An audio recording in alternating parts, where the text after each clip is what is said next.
تخيل معايا كده، تصحى من غيبوبة وتفتح عينيك تلاقي الدنيا كلها ضلمة.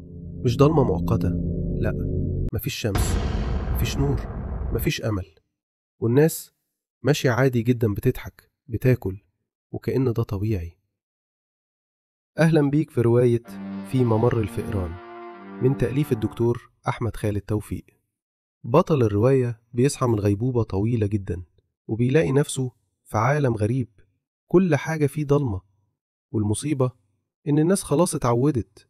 جيل كامل اتولد في الضلمة وما يعرفش يعني إيه نور، وساعتها أي حد بيتكلم عن النور بيتقال عليه مجنون. وبيبدأ بطلنا يسأل: فين الشمس؟ فين الضوء؟ إزاي الناس عايشة كده؟ بس كل الناس بتبصله كأنه خطر. اسكت، ما تتكلمش، هتودينا في داهية. الكل خايف. ليه؟ علشان في كيان غامض بيحكم البلد، مش حاكم عادي ولا رئيس، لأ، دي سلطة غريبة كده ملهاش وش، بس موجودة في كل حتة، بتراقبك، بتتحكم فيك، وبتسكتك. بطلنا بيقابل ناس مختلفة، ناس مستسلمة، ناس مش فارق معاها، وناس لسه بتحاول تقوم بس خايفة. وكل شوية بيسأل نفسه: هو أنا اتجننت؟ ولا الناس دي فعلا نسيت يعني إيه نور؟ بس خد بالك، الرواية دي مش بس عن عالم خيالي، دي رمز. الظلام يعني الجهل، الخوف، الاستبداد. الكيان الغامض يعني أي نظام قمعي بيراقبك. وإحنا الفئران اللي ماشية في ممر طويل، بنلف وندور وخايفين نخرج للنور.